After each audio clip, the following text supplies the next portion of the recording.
ఏపీలో స్కూల్ అలాగే కాలేజ్ స్టూడెంట్స్కి ఇంపార్టెంట్ అప్డేట్ అండి. సో అప్డేట్ ఏంటి అంటే దేని గురించి అంటే కనుక మీరు తమిళ చూసి మీకు అర్థమై ఉంటుంది. రేపు భారత్ బంద్. సో ఈ భారత్ బంద్ కారణంగా ఏపీలో స్కూల్స్కి కాలేజెస్కి హాలిడే అనేది ఇచ్చారా లేదా, హాలిడే ఉందా లేదా, దీని గురించి ఒక ఫైనల్ క్లారిటీ అన్నమాట. మీ స్కూల్ లేకపోతే కాలేజ్ వాళ్ళు హాలిడే ఏమైనా డిక్లేర్ చేసింటే కనుక రేపు ఈ వీడియో కింద కామెంట్ సెషన్లో షేర్ చేసుకోండి. ఓకేనా? ఎస్.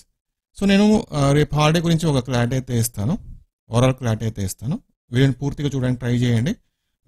వీడియో లెంత్ కూడా చాలా తక్కువ ఉంటుంది.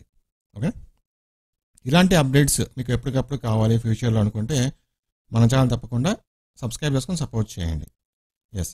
సో రేపు భారత్ బంద్ అయితే ఉంది, కానీ మన ఏపీలో అంత ఎఫెక్ట్ అయితే లేదు. ఓకే, సో ఈ అంత ఎఫెక్ట్ లేదు కాబట్టి రేపు అన్ని స్కూల్స్ కాలేజెస్ యాజ్ యూజువల్గా వర్కింగ్ డే అయితే ఉంటుంది. ఎక్కడ కూడా నాకు తెలిసి ఎక్కడ కూడా స్కూల్కి హాలిడే లేకపోతే కాలేజ్కి హాలిడే అని చెప్పేసి ఎక్కడ కూడా డిక్లేర్ చేయలేదు. ఒకవేళ డిక్లేర్ చేస్తుంటే కనుక ఈ వీడియో కింద మీరు షేర్ చేసుకొని చూద్దాం ఎంతమంది షేర్ చేస్తారని చెప్పేసి, ఎక్కడెక్కడ హాలిడే ఇస్తారని చెప్పేసి. ఓకే, సో ఇది అప్డేట్ అనమాట. ఇంకా స్కూల్ హాలిడేస్ గురించి, కాలేజ్ హాలిడేస్ గురించి నేను ఎప్పటికప్పుడు మీకు లేటెస్ట్ న్యూస్ అయితే ఇస్తుంటాను. సో మన ఛానల్ సపోర్ట్ అయితే చేయండి, ఫాలో అవుతున్నాను రెగ్యులర్గా. Thank you.